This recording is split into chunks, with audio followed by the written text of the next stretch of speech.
All right, so now that we have a quorum, we can officially convene our meeting. I am going to go ahead and read our script. Thanks to Mary for creating it. This is her legacy living on. Good morning.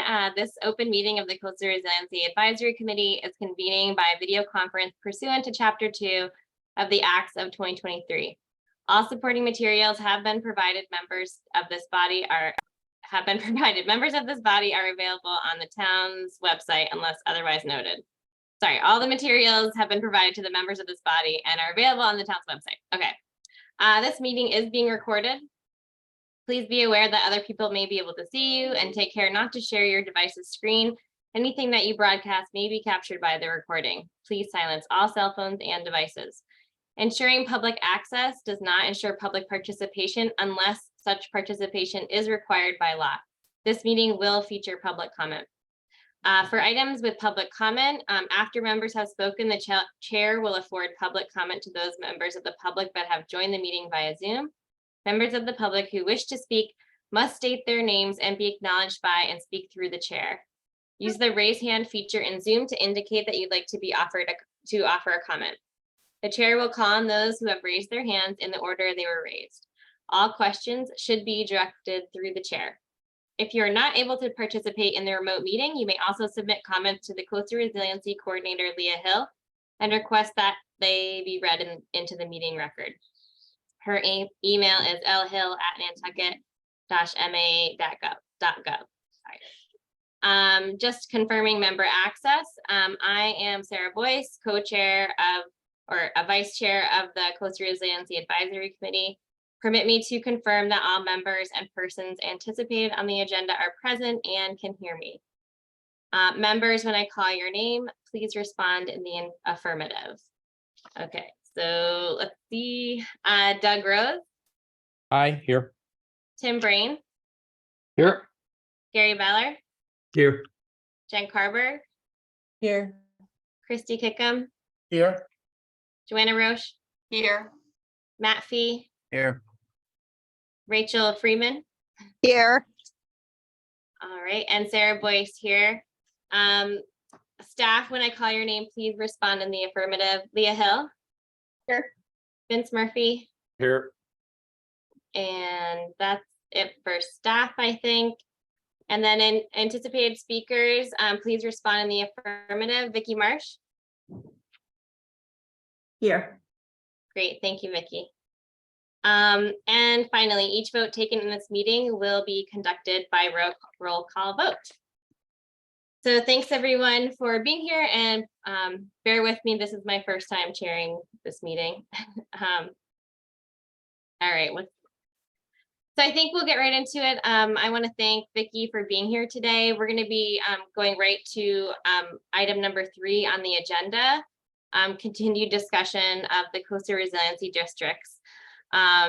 Just for everyone, kind of summarizing what we're going to be talking about today, just a reminder that we're not writing any policy today. We're going to be coming up with some bulleted recommendations that we bring to the select board by September 1st. And so we thought, I just want everyone to be framing it with the idea of what is our expertise in the room, we are the Coastal Resiliency Committee. So of course we have to talk about discussions of payment and how we're going to pay for these things. But I think I would love our beginning of our discussion to really focus on what we want to recommend and make sure is considered as part of the Coastal Resiliency Districts. So I'd love to hear first from Vicki about what you have found and what your recommendations are and what you've been looking at. So I was originally asked to prepare a summary of how to establish a coastal resiliency district in Massachusetts. Massachusetts is different than many other states for a variety of reasons, not the least of which is that presently we do not have a statute that would allow for the establishment of a coastal resiliency district within a particular municipality. So the only law that really is a state law really models the federal law for coastal zone management. it doesn't offer any ability to be able to create the district in municipalities. So what we found is in other states, there are statutes that have been enacted, which allow for the creation of coastal resiliency districts.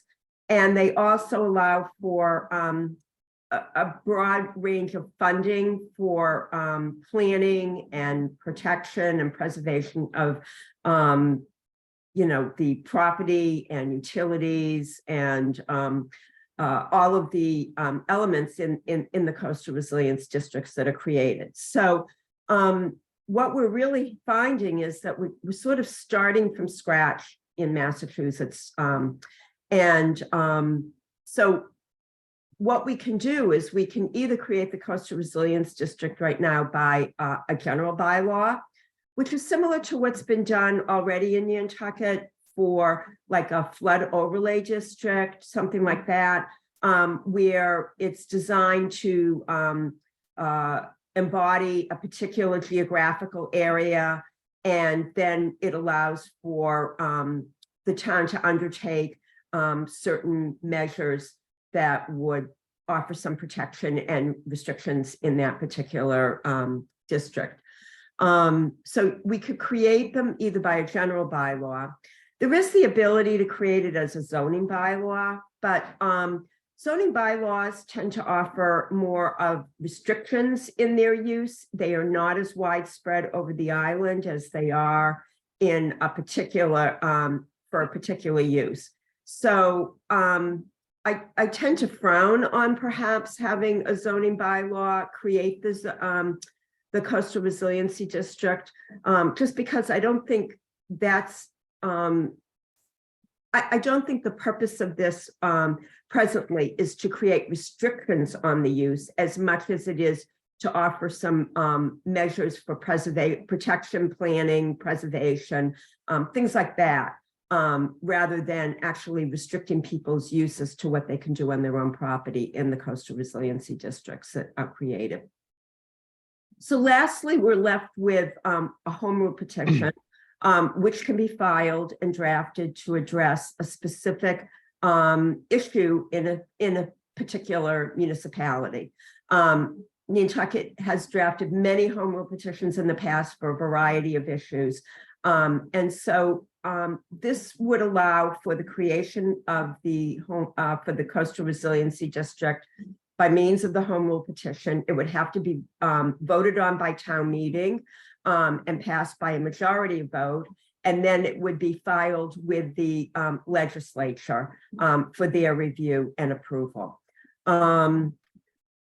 This can take time. I mean, because what we would have to do is have a home rule petition prepared and ready to go on a town meeting warrant. And then it would have to be filed with the legislature, go through hearings, and then finally, if approved, be able to come up for a vote. So that in and of itself, once it gets to the legislative point, can take a while. It can take upwards of a year, perhaps, maybe longer, depending upon what, how it's received when it gets to the legislature.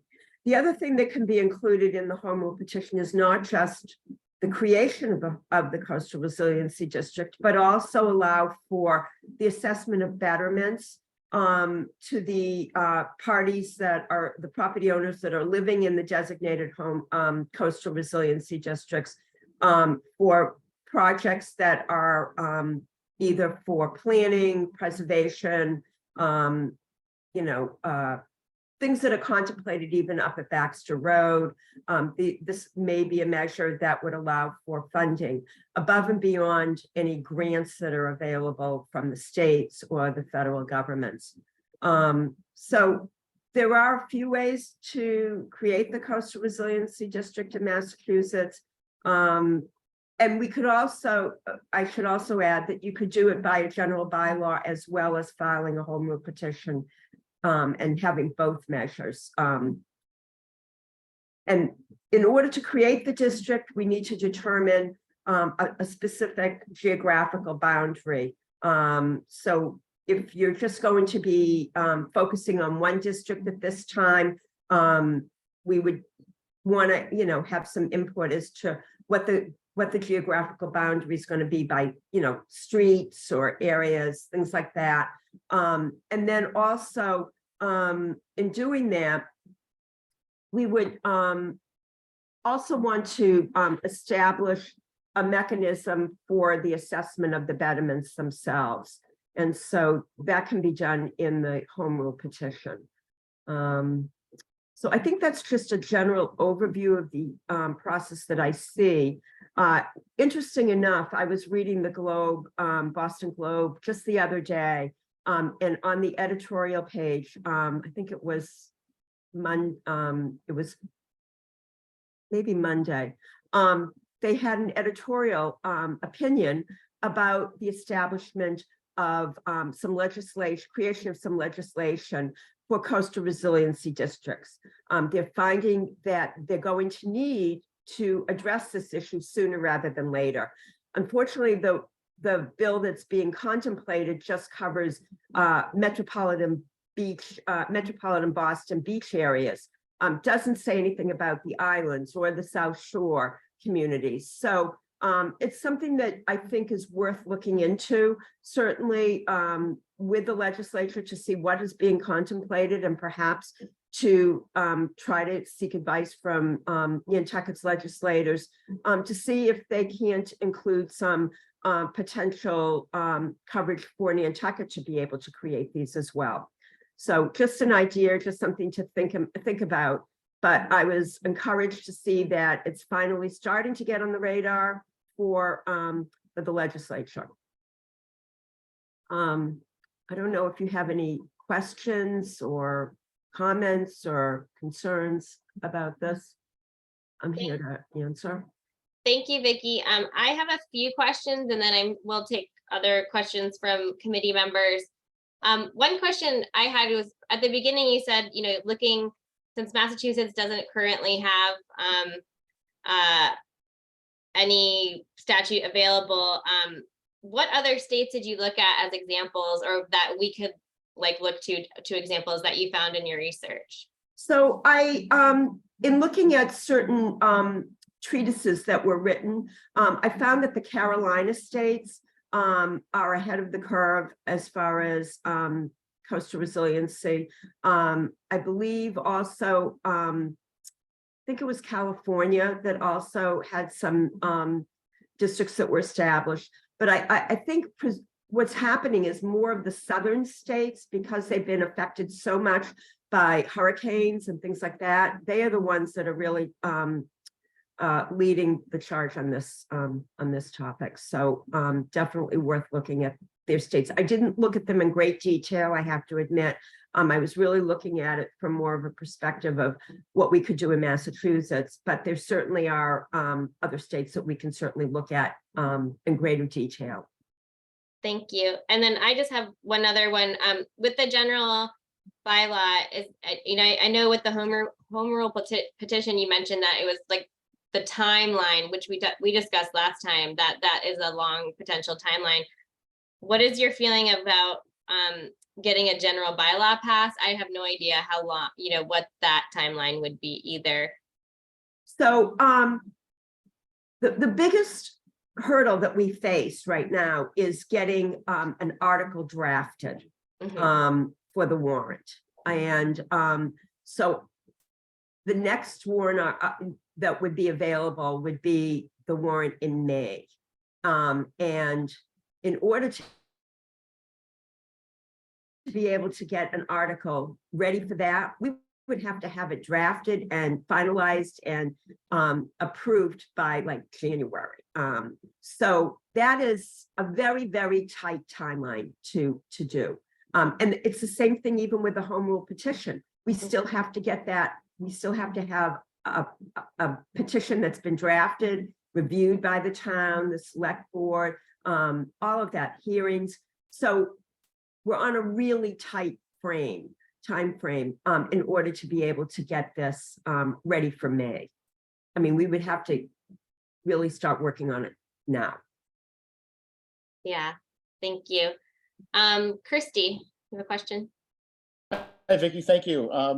You may have alluded in the very end of your intro there, something about there not having been many, I can't remember if you said bylaws or home rule petitions, but is this going to be somewhat inaugural for a legislature to review, or have they been reviewing home rule petitions for these reasons?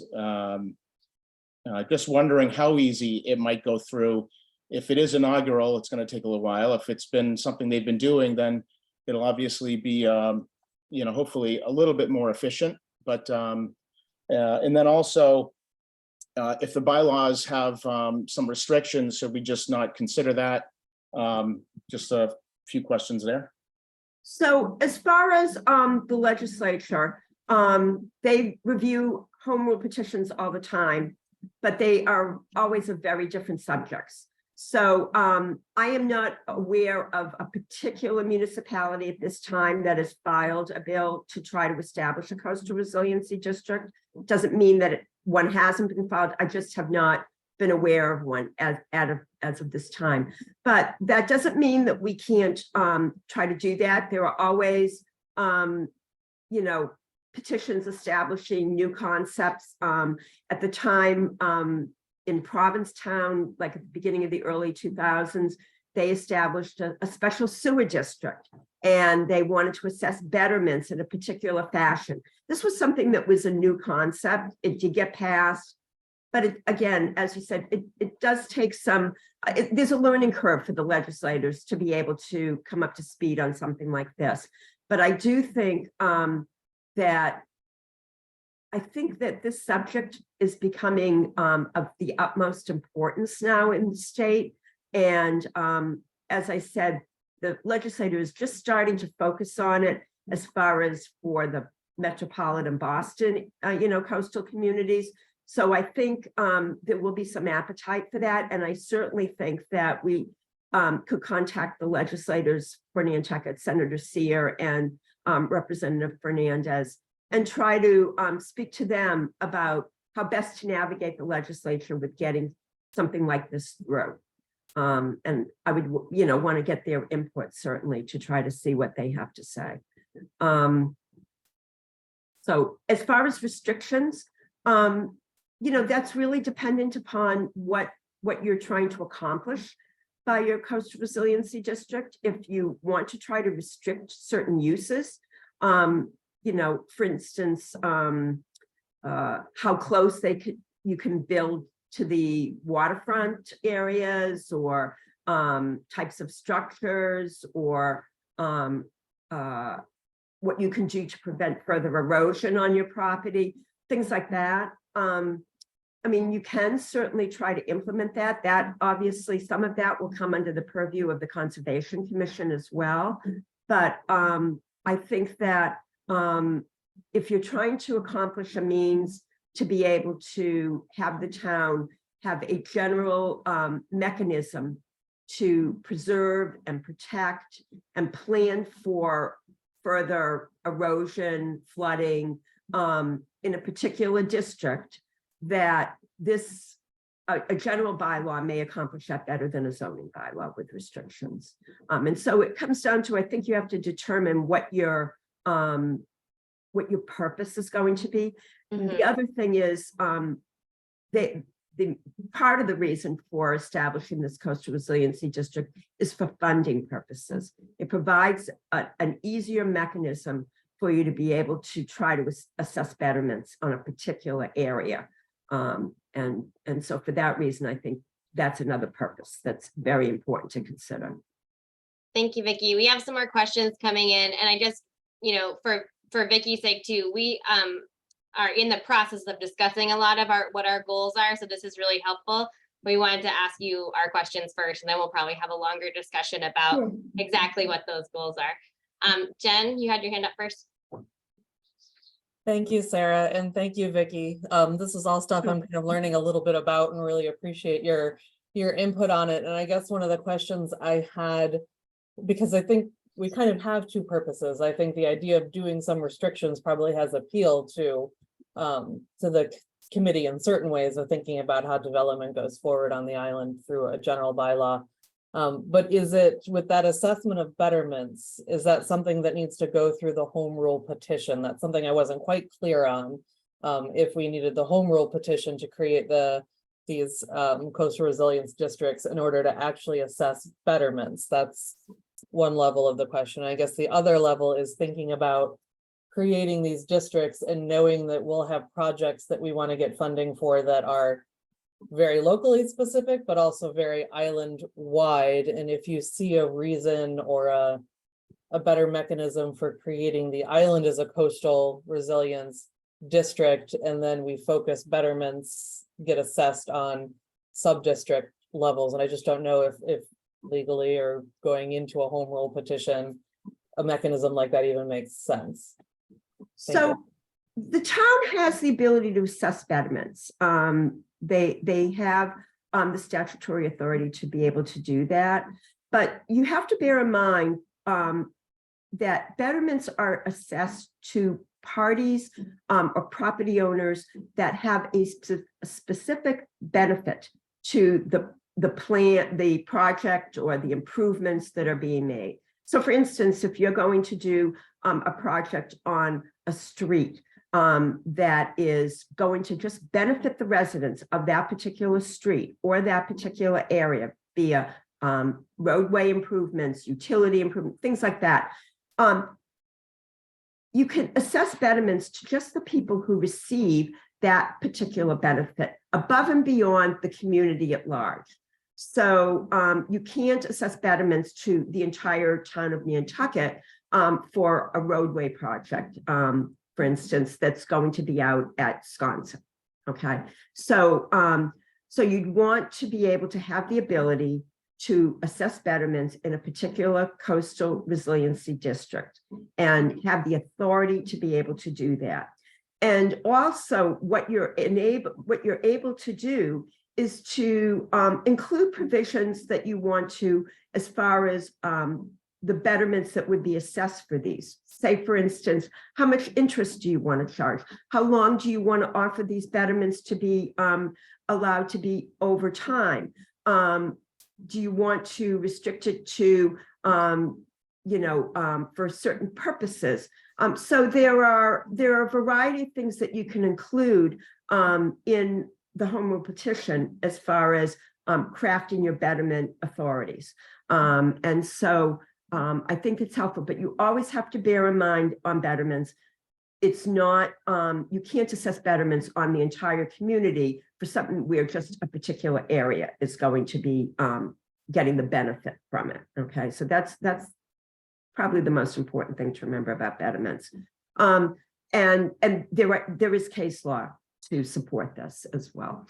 And then as far as doing something island-wide, there has been some discussion, I believe, as far as whether you want to just create a single coastal resiliency district and then have the ability to be able to, as time marches on, create new ones without having to go back and do a new home rule petition. So perhaps we could try to get through the legislature the ability to establish the authority for the town to create coastal resiliency districts in a particular area as needed, depending upon certain circumstances and with the approval of, say, the select board.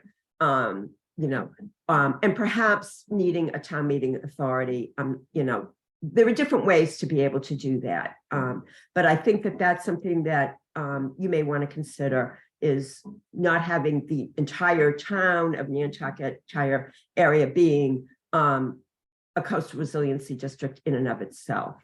But that's, again, for discussion, something that you can open up for discussion. Thanks, Vicki. Okay, we have Vince and then Doug. Excuse me. Sarah, I'm happy to give up my turn to committee members if you want to come back to me after, please. Okay, Doug, and then Joanna. Thank you, Chair, and thank you, Vicki, for your education here. This is very helpful. Oh, great. I have to say, Jen kind of covered a lot of the question marks that were on my list.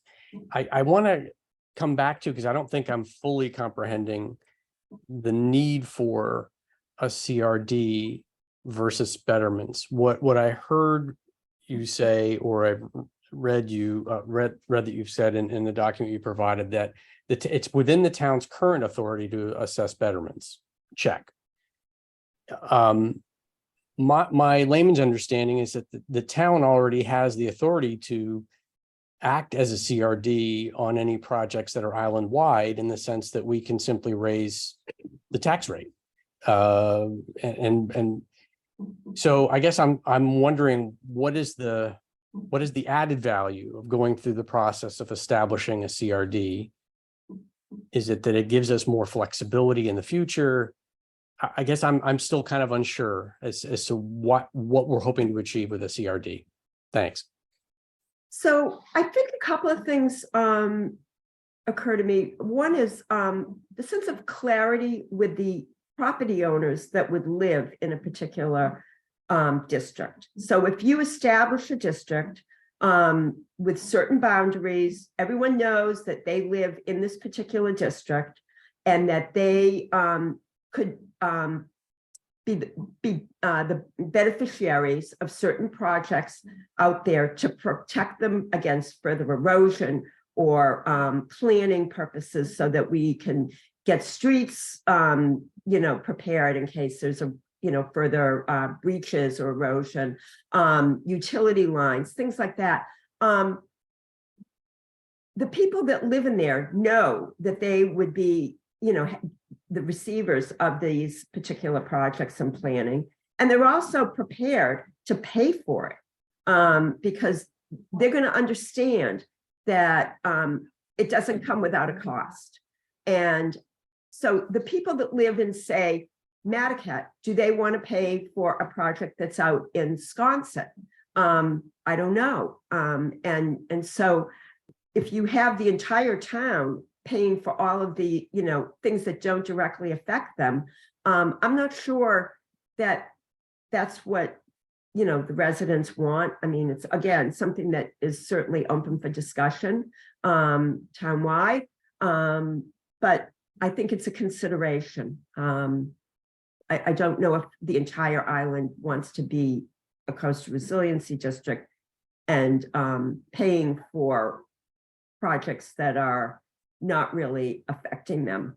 Now, then it becomes the question also of the betterment, because if you're assessing it on the tax rate for everyone and these people are not getting the benefit of the project that's being paid for, the betterment itself becomes in question.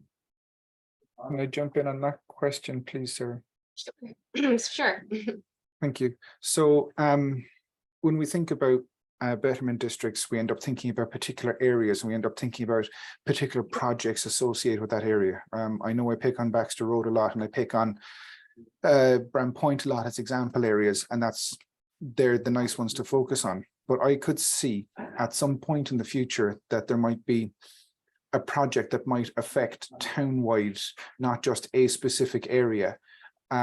Oh, I don't know, I'm going to make it up now. Let's just imagine that the Steamship Authority isn't the independent authority that it currently is, and 100% understand that, but we need to put some money towards it.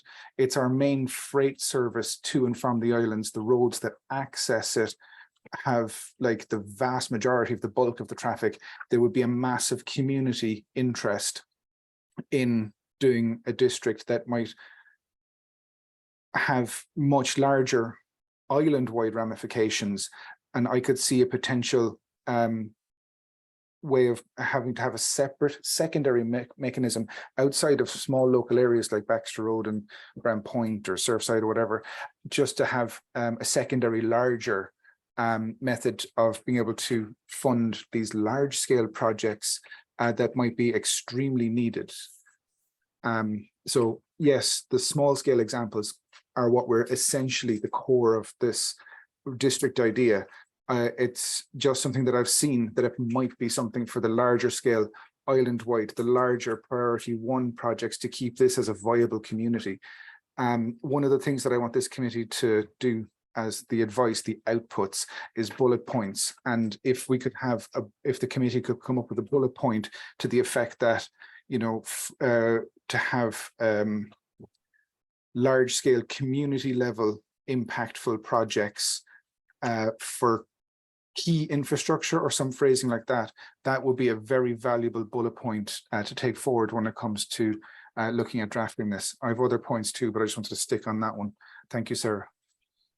Thanks, Vince. And I just want to remind everyone, we have plenty of time to talk further about what our goals are as the community, but we're focusing this time too on questions specific for Vicky that are the legal aspects, and we can talk more about what our specific goals are as this committee and what bullet points we want a little bit later. I know they kind of go hand in hand, but I want to make sure that we, while Vicky's here, we utilize her time appropriately.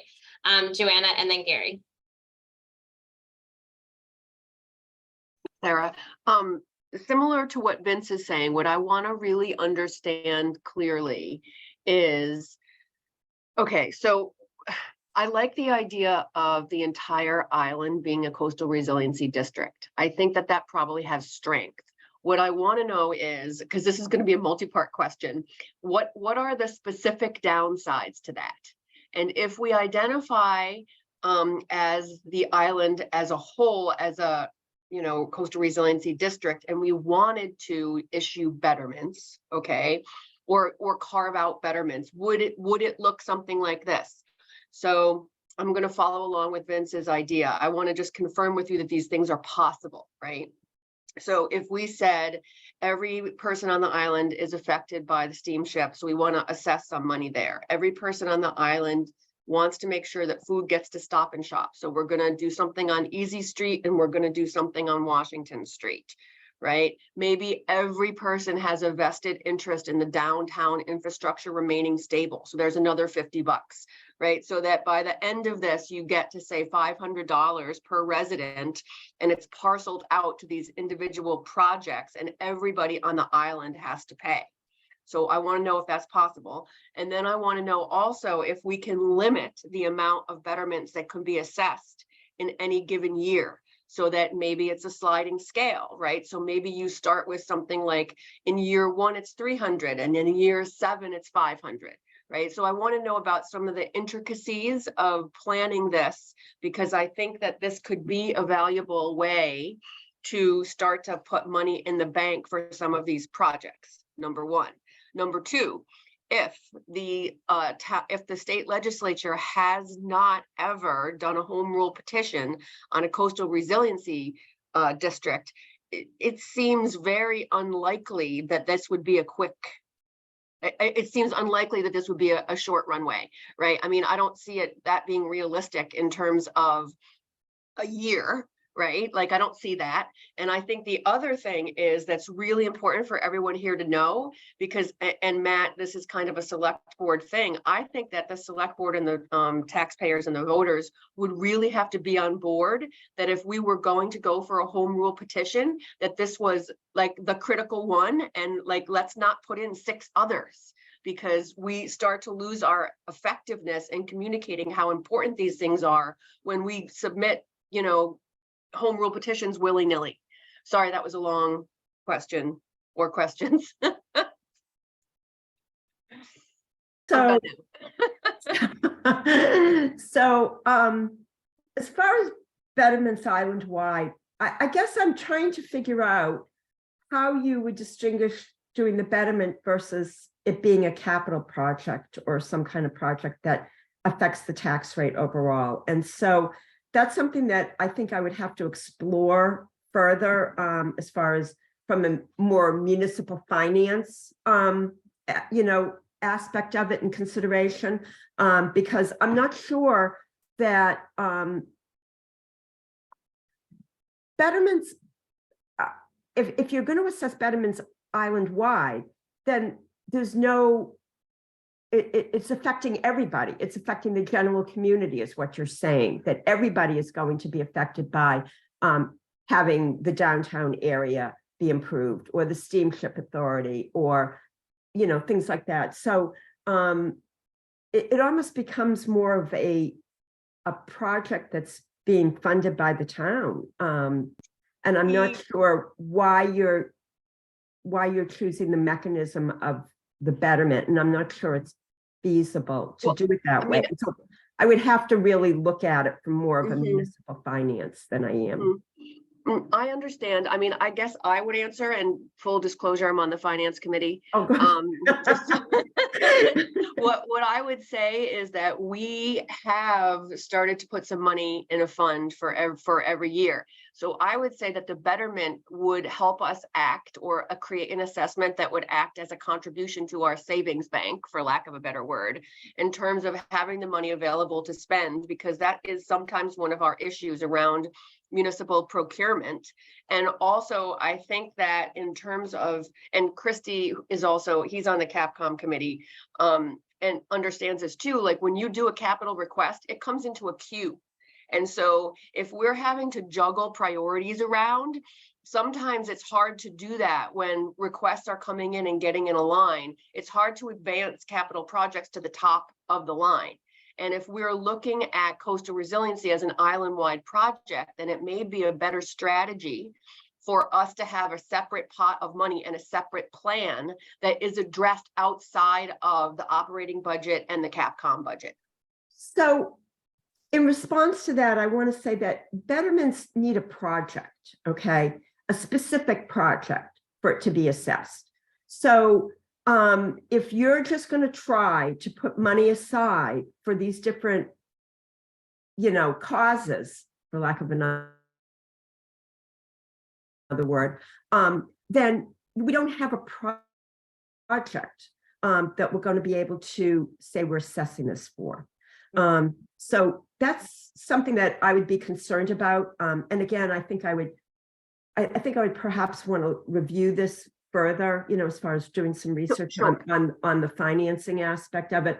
But you have to bear in mind, we do need, like a roadway project, for instance, you need the project because you need an amount of money, a specific amount of money Right, that you're going to be looking for. I hear what you're saying, and I guess what Joanna, I would. we Can I just- can't go back and forth. We have a lot of other people waiting for things too. So finish up what you're gonna say, and then we have other questions in the queue. So I think you just answered my question possibly. So if there was a roadway project, so in my mind, let's talk about the roadways, right? We have 2 streets that are critical to transport for the entire town. If that's a project that we exempt out of capital committee requests and we say, this is a betterment for this project, that works. Perhaps, but again, I caution it only because I'm concerned that we're now setting a standard of betterments for a community-wide benefit rather than a specifically targeted area. And so I would really want to take a further look at that before I would give you a definitive answer. Thank you. Okay, Gary, and then Matt. Thank you. Vicky, 2 questions. One, I'm not sure I understand what the benefit of the home rule petition is versus the general bylaw. If we're going to go to the town meeting anyway, I would assume we would be better off.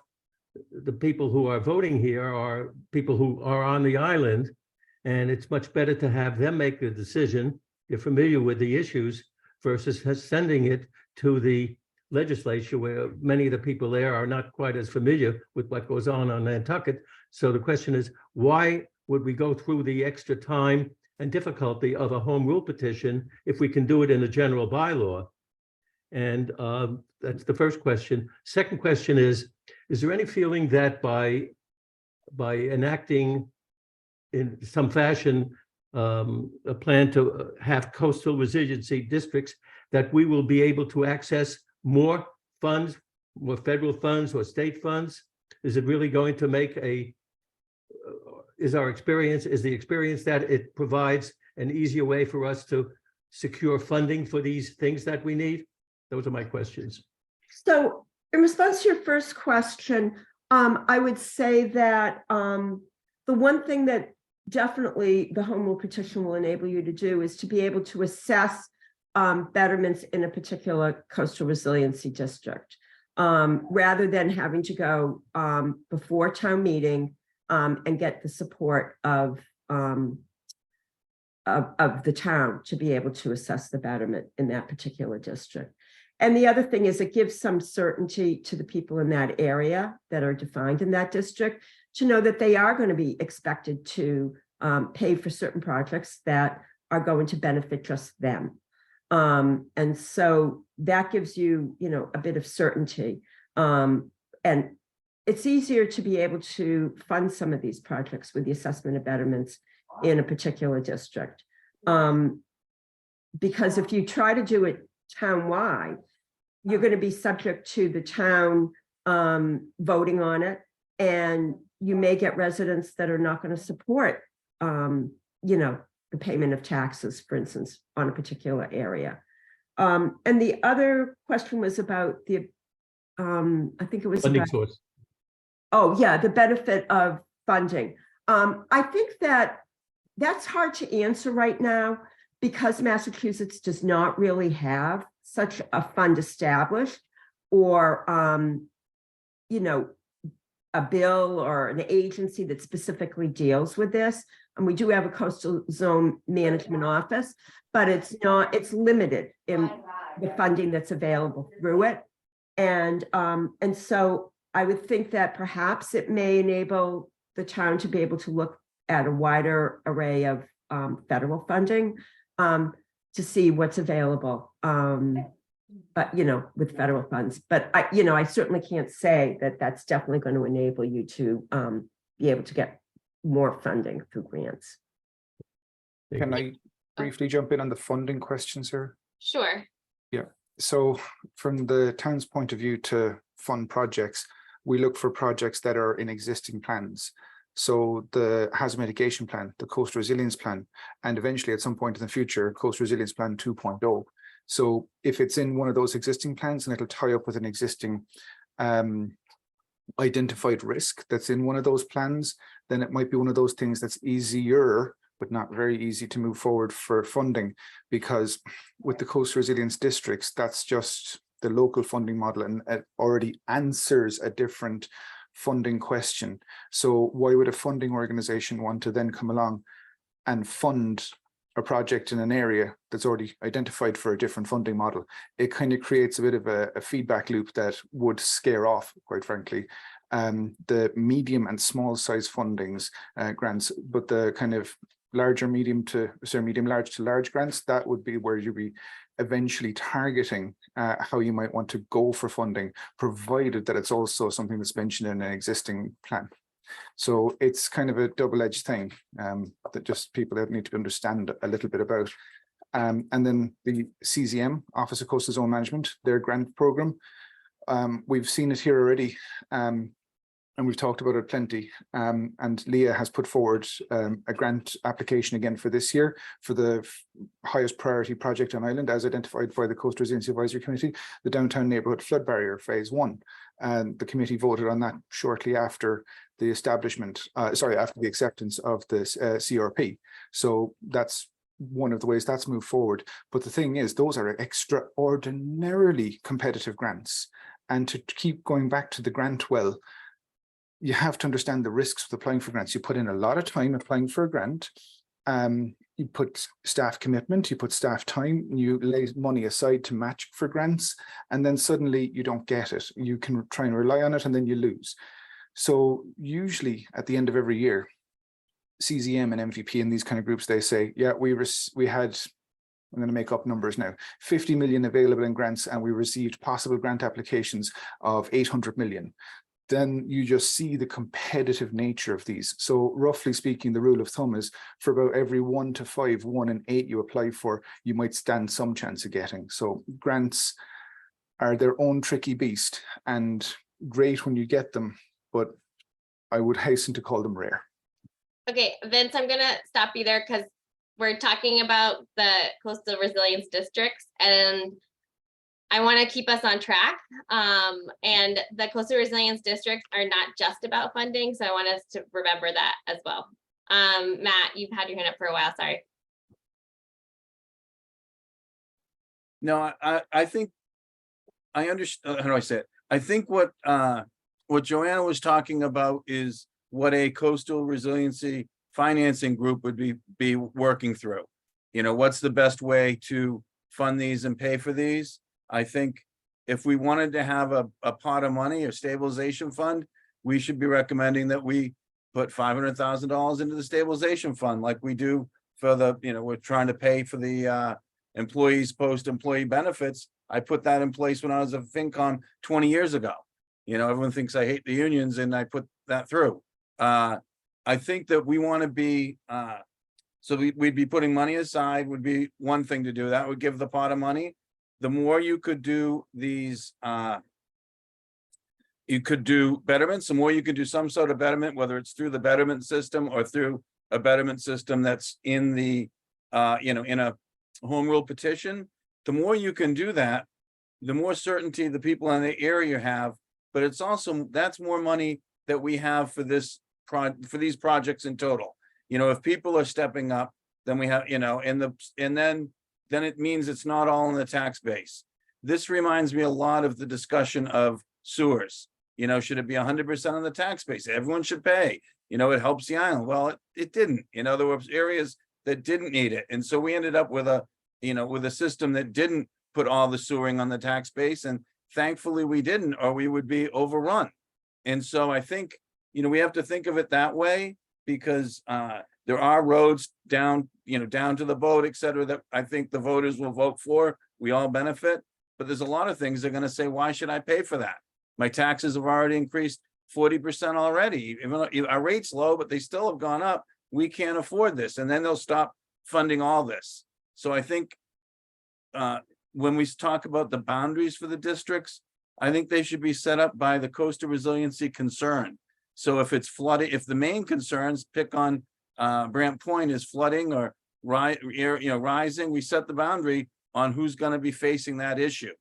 It's in different areas, it'll be different issues that will help us set the boundaries. And I'm not saying we set them today at this meeting, but I think that's what will, that could be, a coastal resiliency funding group. That could be us. That could be a group that came out of Land Bank. Land Bank and the select board are going to meet probably with a member here to figure out how we voted yesterday, to figure out how to move forward on these projects. I think they're all kind of related. One question, I'm sorry, I was trying to answer a few of the questions. I think it will take a long time to get through the state.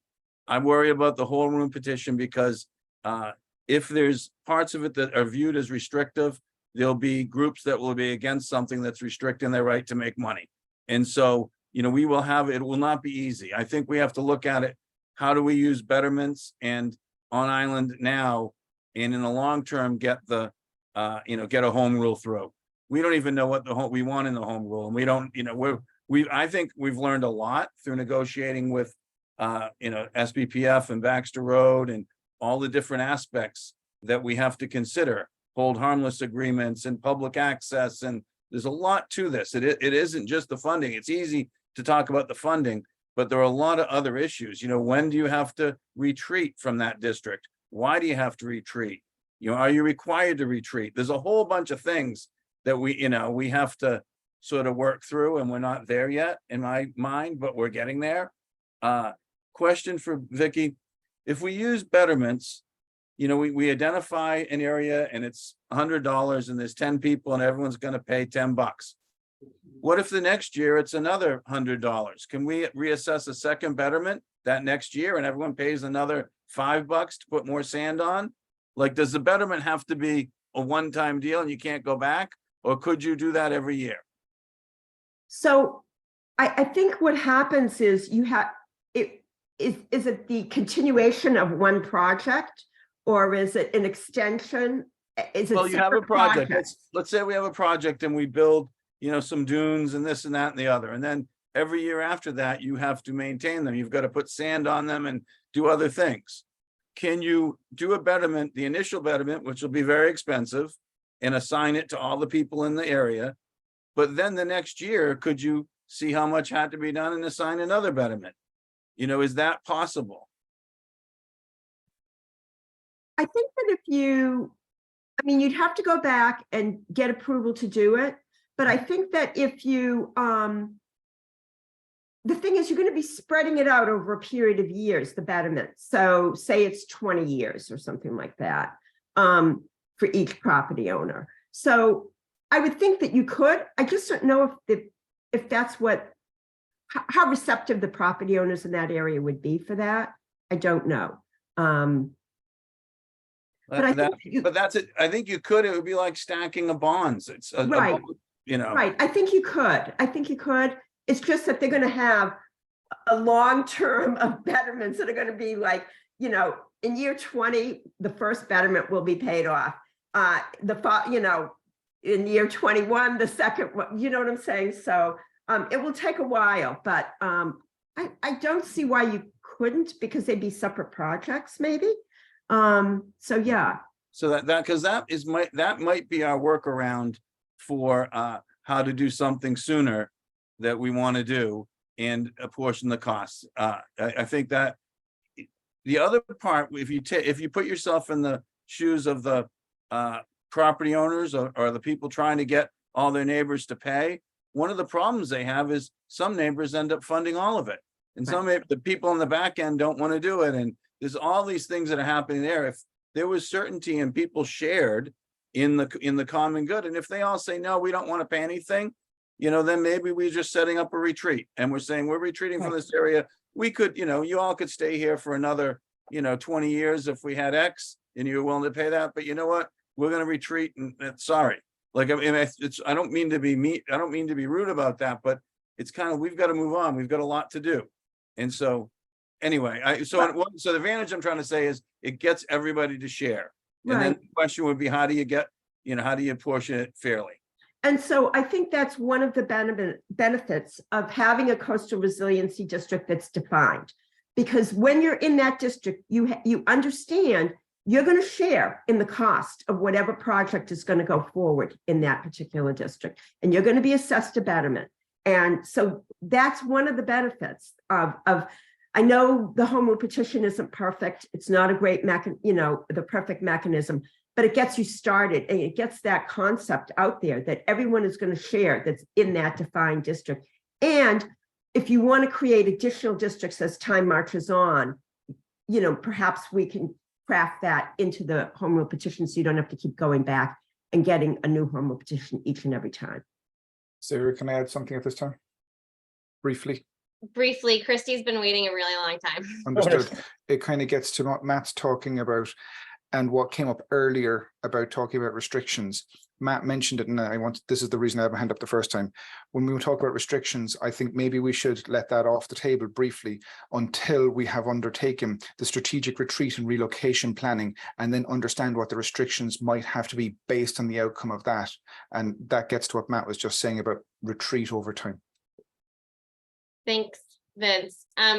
Christy, did you want to? Yeah, Vicky, just so I'm understanding this, as far as home rule petition, for our first petition for this, we would need to specify a project or a district, I presume, or do you just go in and say the town would like to establish districts?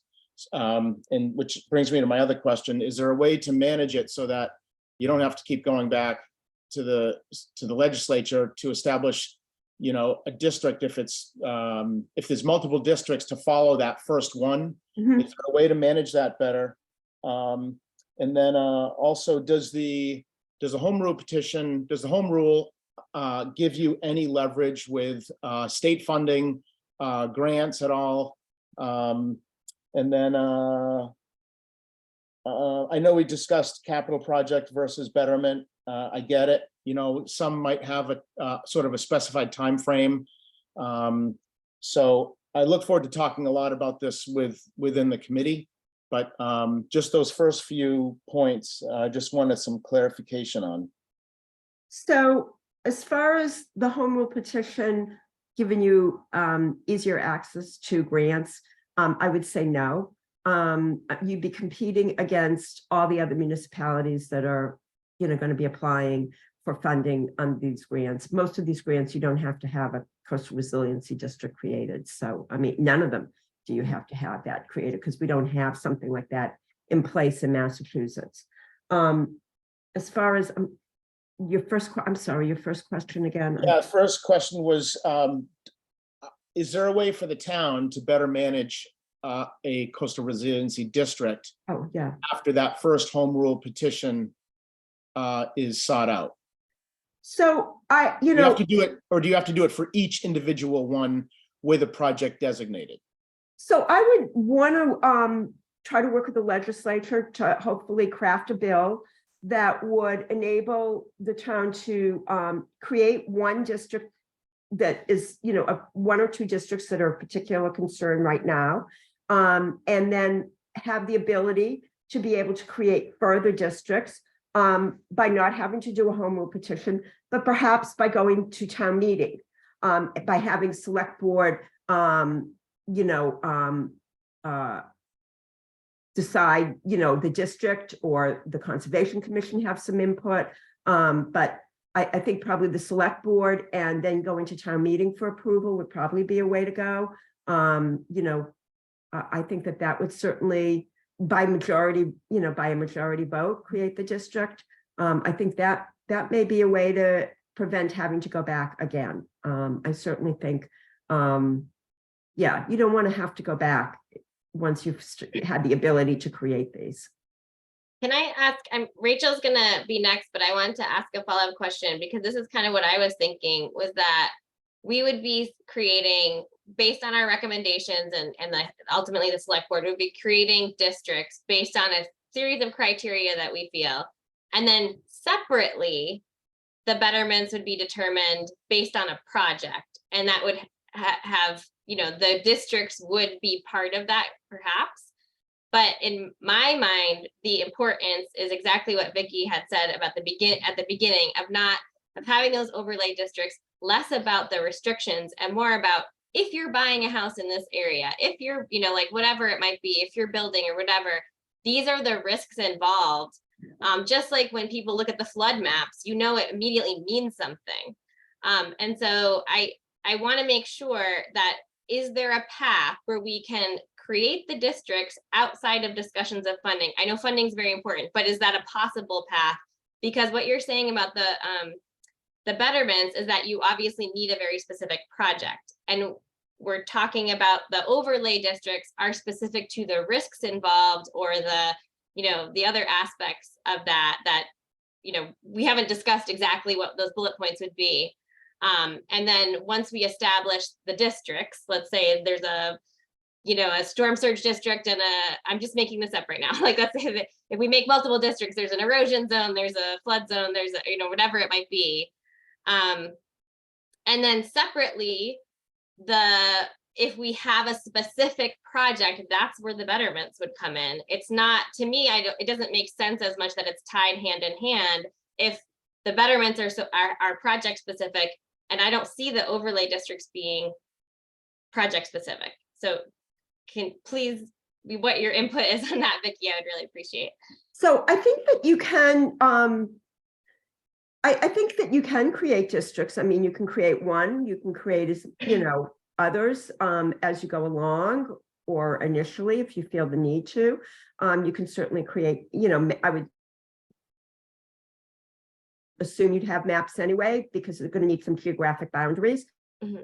So you're going to need to be able to look at certain streets and say, okay, this is the this is the western boundary, this is the southern boundary, et cetera. And so I think that I think, like you said, I think it may be helpful for people who are going to come and purchase a home in a particular district. They're going to be on notice also that they could be subject to betterments for projects that are going to be located within those districts. And, maybe that is of concern to them, maybe not. But at least they're on notice. And I think it goes back to Matt's comments also about community sharing in a particular district, because everyone is going to know that they, if you own a home in this district, you could be subject to betterments for a project that's going to help that particular district, of which you are going to benefit, and not the entire community of Nantucket. So I think that does that answer your question? Yeah. Yes, it does. Thank you. That's helpful. Rachel and then Doug. Thank you, Sarah. And thank you this is very helpful, Vicky. Oh, great. My question is circling back a little bit to the idea of restrictions. I know we said we didn't want to talk about them as much, but here's what I'm wondering. We've talked quite a bit about funding and how creating coastal resiliency districts could be viewed by or could clarify sort of homeowners issues where they would be very understanding of what they're getting involved in if they purchase a house in that district. How would creating coastal resiliency districts impact the Concom being able to make regulations, or the planning board being able to make regulations? Or would it not necessarily carry through these other boards where they're capable of regulating and sort of restricting what's done in the area? So I think that if you're going to start doing restrictions, I think you're going to need to do it through the zoning bylaw more than through the general bylaw. The general bylaw is really going to just create the ability to have the district and identify the district, and then allow for restrictions to be in place, but it's not as specific as a zoning bylaw, which is for particular uses of the property that are in the districts.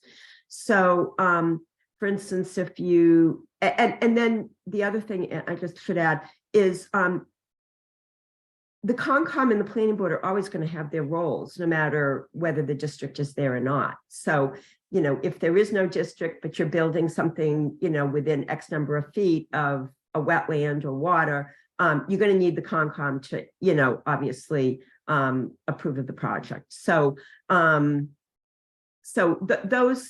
those boards are still going to be involved. I don't think it interferes with their roles at all. I think, though, that it would need, I would probably look to the planning department, to Plus and the planning department, to be able to look at those restrictions in light of zoning, probably more than of a general bylaw. And that means that you need, you know, more hearings, more votes. You know, it's much harder also to change the zoning bylaws. You need a 2/3 vote right now, you know, so whereas the general bylaw, you only need a majority vote. Right, that's helpful. Thank you. Can I ask a follow-up question? I don't mind, Sarah. Sure, yeah, sorry, I have my mute on. You want to step your bounds. Yeah. So, you know, just I'm thinking about the Concom specifically, and not as much as you know, it interfering with their regulations, but I could see it, you know, could it be considered almost like another resource area for them? Like you have created a coastal resiliency district, which then they can create local regulations for. You know, that was sort of where I was headed with that more. Well, they certainly, you know, they certainly have the ability to create certain local regulations. They also, you know, are governed by the state, Massachusetts wetlands, you know, protections. So, you know, I can't speak to what they would be looking for, quite frankly. I think that would be something that, you know, the Conservation Commission would probably want to review on their own. Okay, thank you. All right, Doug and then Matt. Thanks, Sarah. And I'm building off of what you were asking earlier, Sarah, about separating the funding mechanism of betterments from the designation of certain districts. I really like that idea from a logic perspective, because I think that the cost estimates and the benefits and all those calculations are going to be inevitably going to be very project specific. But if we could sort of stand back and say, these districts have the same shared threat levels, right? So when you buy in this zone, you should just be aware you're part of this overlay. Okay, so that's very appealing to me. I then go to something that Vicky wrote, which was that the problem, as I understood it, Vicky, with the general bylaw is only in the sense that it does not give the town authority to assess betterments, right? Whereas a home rule petition does. Well, if we could separate then the designation of districts from the later allocation of cost benefit assessments through betterments, right? Could we not achieve the CRD goal through general bylaw? So you can, I mean, you can create the district through a general bylaw. There's, you know, I mean, we've done it with the overlay districts, you know, things like that. So you can. it depends. Again, I think you need to think about what your purpose is and what your goals are, and what you're trying to accomplish. And so the other thing is with the home rule petition, if you want to change the betterments, for instance, and you want to assess them for different length of term than is normally allocated pursuant to the statute that's in place, you want to charge different interest rate, things like that. You're going to need a home rule petition to be able to do that. And so, but again, if you're just looking to create the district at this point in time, then you can accomplish that by a general bylaw. Thank you, Vicky. We're gonna go to Matt, but I want to kind of remind ourselves that I think, Vicky, you have a limited timeline, correct? I didn't want to overstep if you have to leave. I'm happy to, I know your meeting runs till 12. I can certainly stay till pretty close. I have a meeting at 12:30, but I'm certainly able to stay longer. So feel free. I mean, if I can get off by about 11:45, that would be ideal for me. But great, thank you. I wanted to also make sure that we have time to start to discuss what our goals and hope is, and have some of our work on some of our bullet points perhaps before the next meeting. So, okay, Matt, sorry to keep you waiting. Oh, you're muted, Matt. Separating the two discussions of, of the funding and the districts is fine. I think we don't have to know every single district right now. We don't have to know every single, and it's impossible to know that. We should look at the Coastal Resiliency Plan and see which ones naturally break out from how it was done there, so we aren't reinventing the wheel. I think it's already in there. I think it's already kind of done for us. One of the districts might have 2 or 3 projects in there that might be apportioned differently to different neighborhoods in that, in the one district. We're not going to be able to sit here and figure all that out, of what's going to happen and what's the best way to do it and what will the Concom allow. We won't, I think that would be way too much to sort of try to figure out ahead. I think it's more, can we identify 1 or 2 that make sense and that are examples that we could, then learn from and go forward. We don't have to do a home rule petition to do betterments. If we want to do betterments differently than the state allows, we have to do it. But if we want to just do betterments, we're allowed to do them in the parameters the state has defined. And that isn't so bad, in some cases. So I think that's something to remember. We don't have to put a home rule petition in for, and hope that we get it in 3 or 4 or 5 years. We can start on some of these things relatively soon. Thank If I you, could Matt. just respond. Yeah, Vicky, go ahead. Yeah. So in response to Matt's point, which is really good, you just need to go to town meeting in order to be able to get the approvals, okay? But we do have the statutory authority to be able to assess them.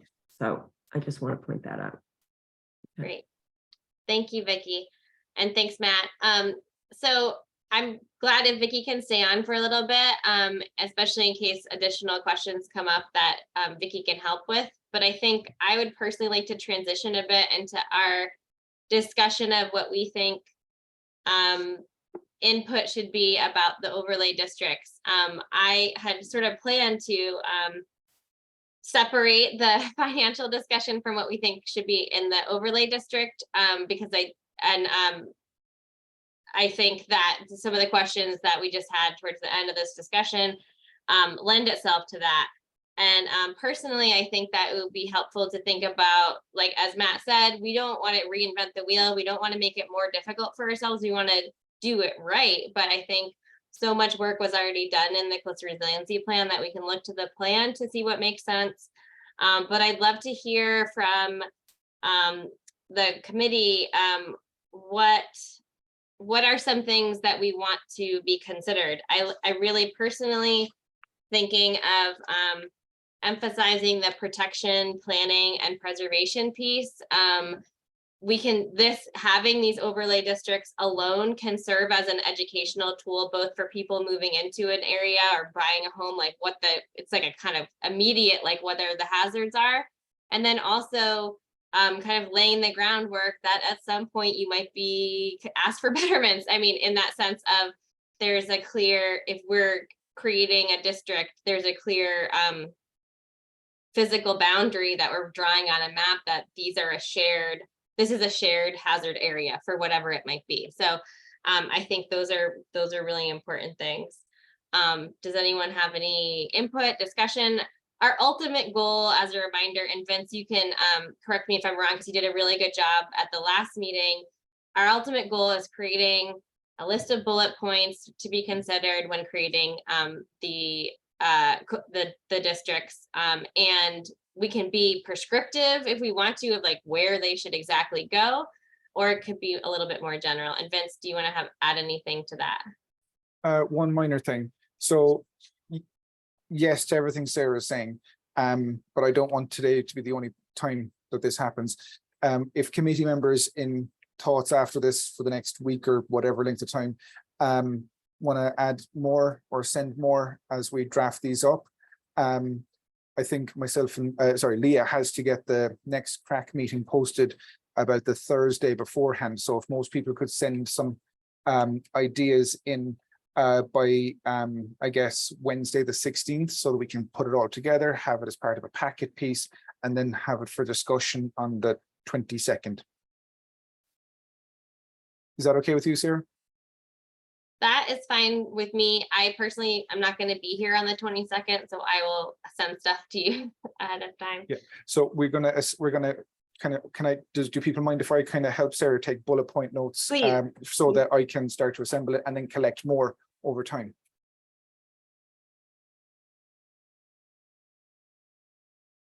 So if people raise your hand if you want to talk or anything, or I'll just keep going on. But I think I'd want to pull up the coastal resiliency plan. I was thinking there, so I don't know what the right answer is. I'm interested in the discussion of looking at the hazard piece, because it also even points further a little bit to the betterments you might be asked for, or what the collective hazard is. There's of course going to be some areas where erosion and flood risk are, I say flood risk, but it's sea level rise and storm surge, whatever the hazard we choose as the layer. There's going to be areas where those overlap. But I also think I think it's super helpful because it also points to those areas in the interior of the island that people don't think of immediately as a hazard because it's not right on the bluff.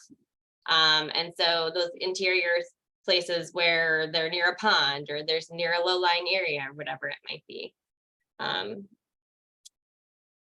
I'm gonna pull up my copy, but I don't know if Leah or Vince, if you have the CRP available, if that's helpful to anybody else. Sarah, I have it up right now. Which page did you want me to go to? I don't have the page right in front of me. I'm sorry. If this is not useful, we don't have to do this right now. But I was thinking of there's the map that has current and future. There's both the storm surge map, and then there's sea level rise, and they're separate but similar. Okay, I have that. I'll share the screen. I believe I have it. While Leah's pulling that together, I'm happy to just say that I got this big old printout in the wall behind me, and you can see it now. But it says island wide is one part, but let's ignore that for now. The areas are downtown, Madaket, Nantucket Harbour and Co 2, Sconset, South Shore, North Shore jetties to Eel Point. And one other thing that I know that we have to put geographic boundaries as in road edges because we don't want to split any one property in half, like half of your properties in this and half is in this. But I would love to personally emphasize as much as possible to follow kind of the natural features, like where the flood risk is and where erosional risk is. So personally, I like looking almost independently of the property ownership, like where the actual risk is, and then kind of drilling down to draw the line. So, obviously that has to be more specific along the property boundaries. Because you can see the clear Madaket, like what is on this map as Madaket, And then this, all the flooding in that area, whether people self-identify as technically being in Mattakit or not, we can, you know, where the O of North Shore is, maybe down to, you know, I don't know. I'm just making this up as we go along, but I don't know what other people think about hazards or versus neighborhoods. I hate to jump in at this point, Sarah. Please. When we were trying to divide up Nantucket for the CRP, we hit so many problems. It's been a constant problem forever. We looked at doing it by electricity grid areas. That didn't work. They were too small and too poorly defined. We tried doing it by electoral tracts. That didn't work either because they're quite arbitrary in their own separate political right. We tried doing it by handful of different ways. But what you see here on the map in front of you, for the areas that it's broken up into, they are already somewhat quite defined and kind of mapped out areas based on civic league homeowner association areas. And some of those, most of those are recognized by the state already for being recognized as homeowner association areas, just as something that might benefit the committee to know. Right. And so, I mean, any of those political boundaries are arbitrary. And that's why I really like, you know, if you follow the hazard and we can just, you know, people can decide which hazards you want as the different layers perhaps. But those are obviously based on where the flood risk is at different timelines. And so there's a combination of what's the timeline? Do you put a buffer around it as well? So I'm, you know, anyway, there's lots of the different things to discuss, even just picking a hazard. It's which exact hazard. If there's a, you know, like this is a water related hazard, but there's island-wide coastal flood risk, then there's sea level rise and storm surge, and then there's the different timelines, and then there's, do you all then put a buffer within that? Jen, you have your hand up. Thank you, Sarah. To Vince's point, I know way back, now this is what, years ago now, in 2019, when we were first having all of these discussions about how do we consider the risk and vulnerability across the island and essentially put this map together with these broad areas.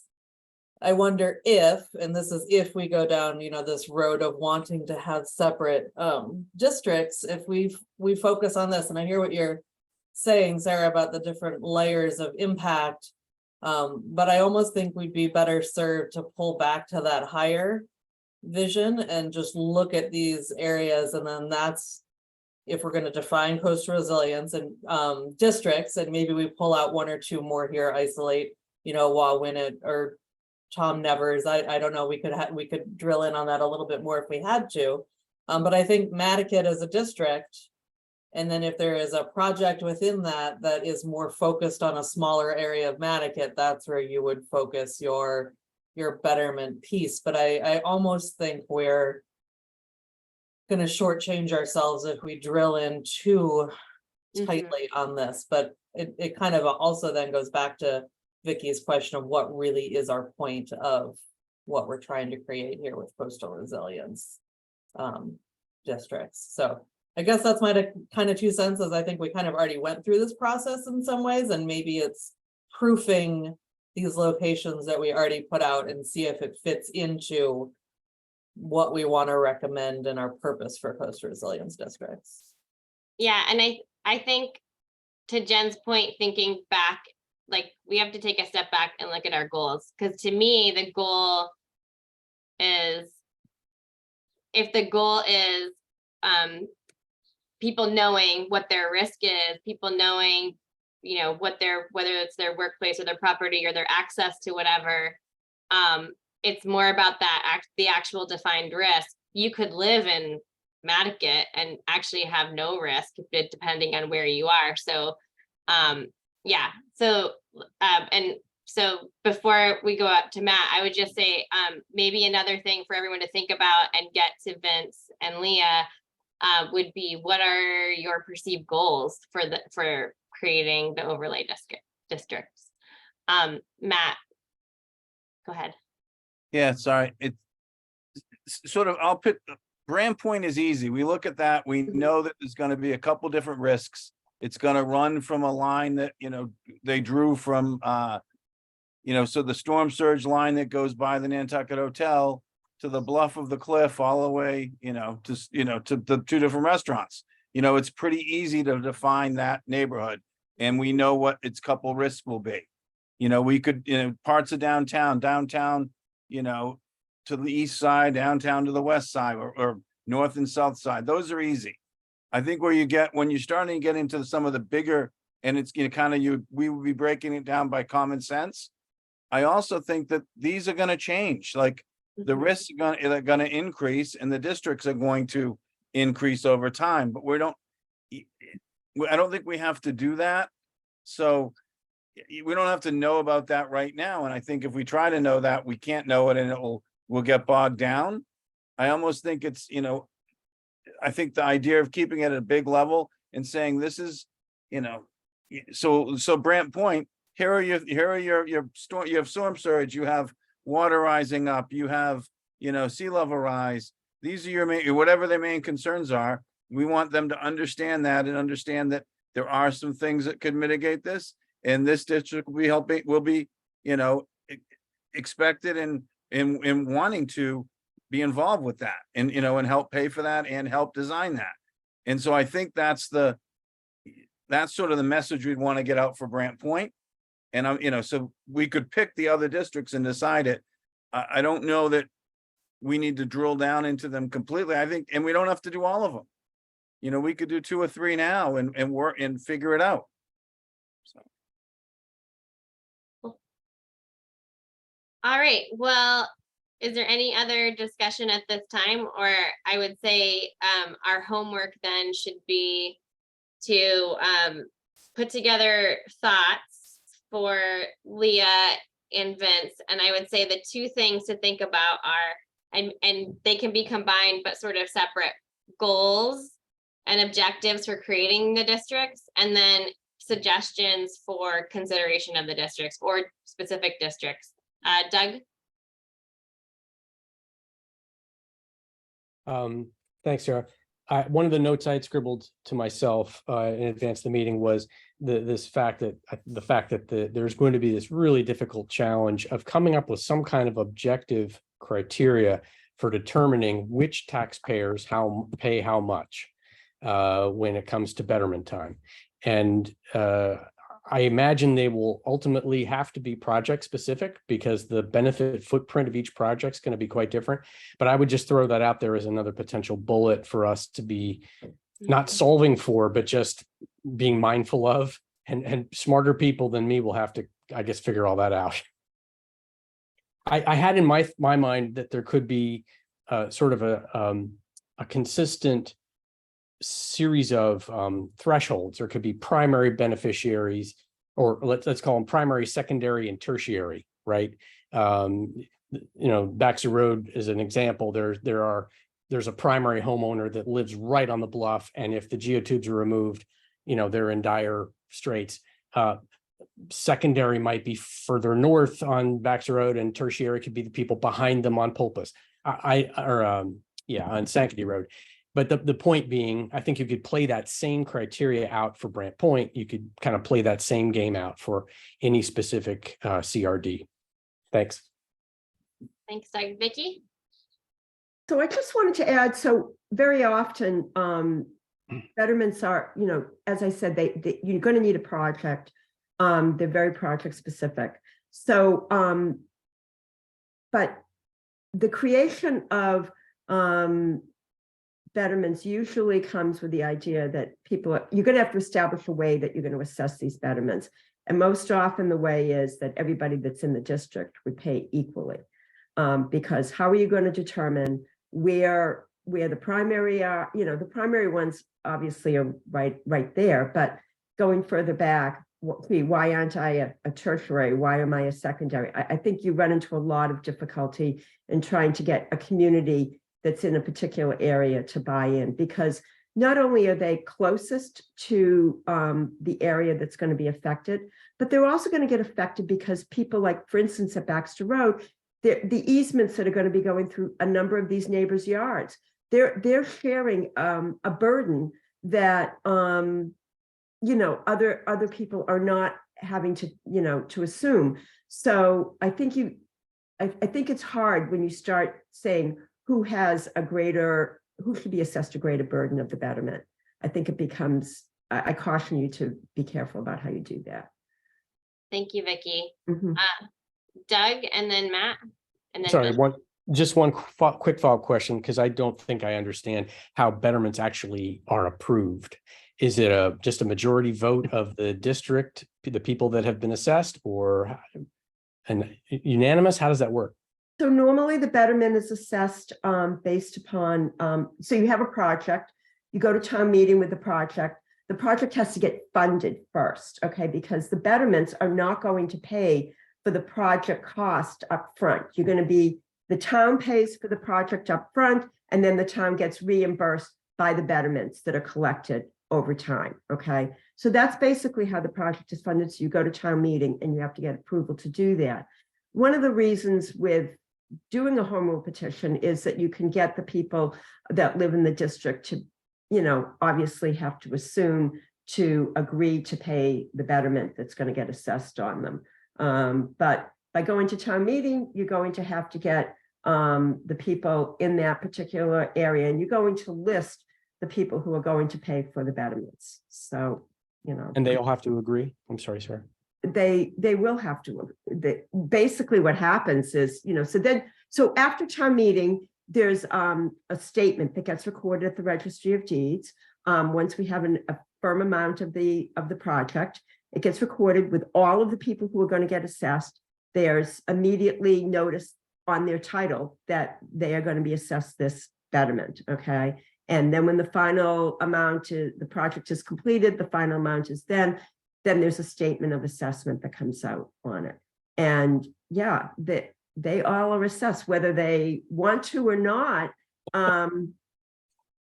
So that's part of living in the district that they're in. So.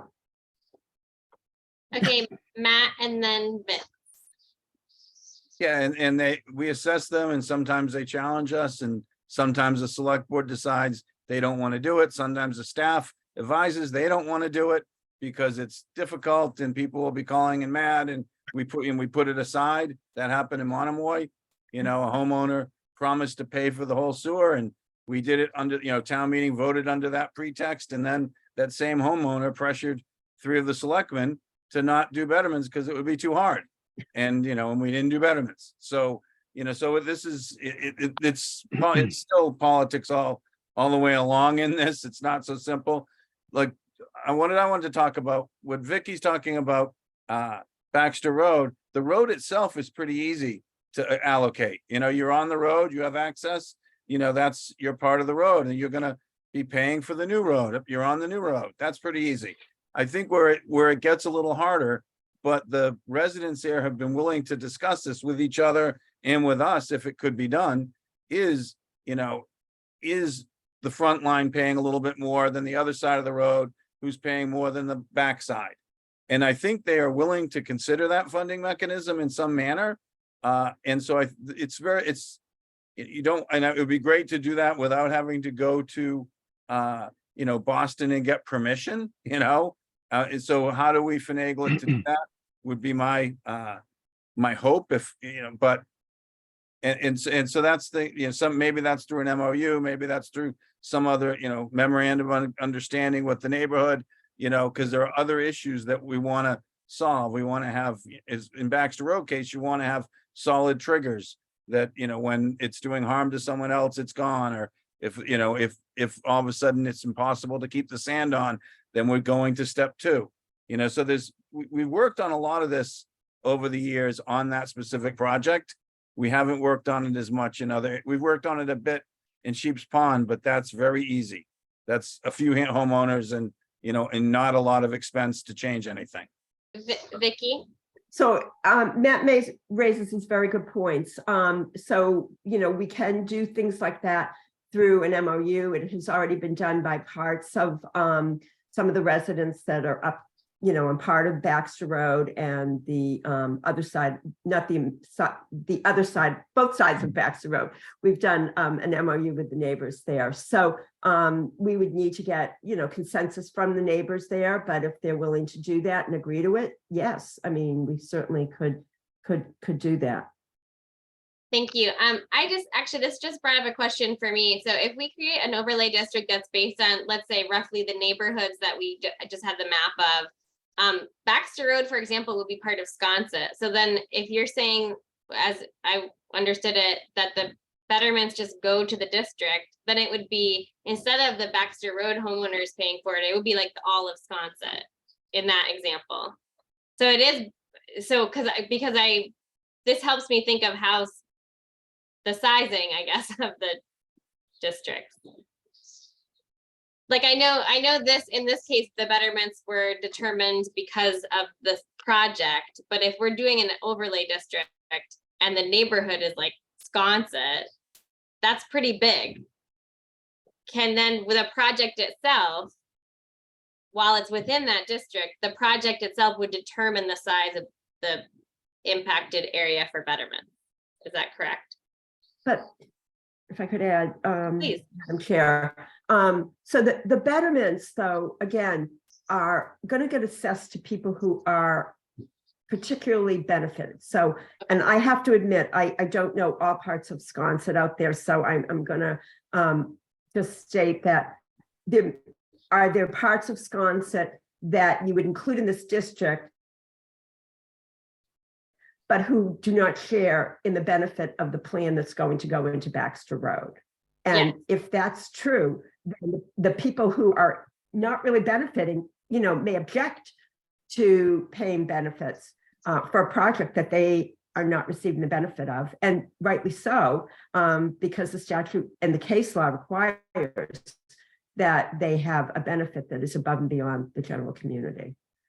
Thank you, Vicki, because that was my point. Like I would hesitate to make the districts broad, because if they're bigger than the size of the project and the project defaults to the size of the district, then I would be mad if I was on, like, you know, Low Beach Road. I'm still Sconset, but like being on Low Beach Road, you have nothing, you know, like you're not part of the Baxter Road issue at all.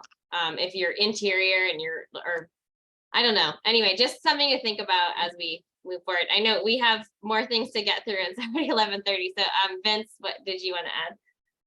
Just before we leave this one and get to what I actually wanted to talk about, maybe the wording for a bullet point like this might be: districts will be assessed on need and the possible benefit, and then mapped accordingly. Just throwing that out there as an idea. And then we wouldn't have any mapping. We would just have phrasing around how the mapping might be determined later. That's not what I wanted to get to, though. That's just a suggestion from me. Thank you. So the thing I wanted to talk about, and my question for Vicki, if through you, Sarah, is sunsets for districts. How do we end districts? Because this is resiliency districts, not protection and perpetuity districts. We can only protect for as long as it's viable, or until we hit whatever trigger or some catastrophic event wipes out the district, or whatever it might happen to be. We can't predict that, but is there a way to include a mechanism to sunset or end districts that would happen to be concurrent with a particular event or a particular trigger or time frame? Thank you.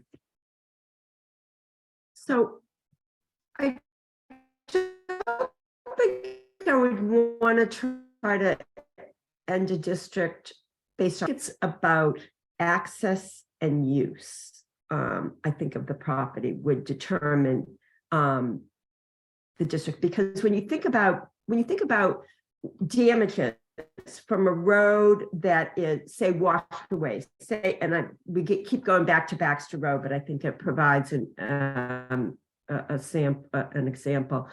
So if the road gets washed away or has a breach in it, and people are denied access to their homes, the idea is that they've lost the value of their homes, so they can't get there any longer. There are no utilities, things like that. So if the home is no longer habitable, if the homes in those areas are no longer habitable, have no access, utility services, things like that, that I think would be a trigger to end the district. I mean, or there's no ability to use these homes.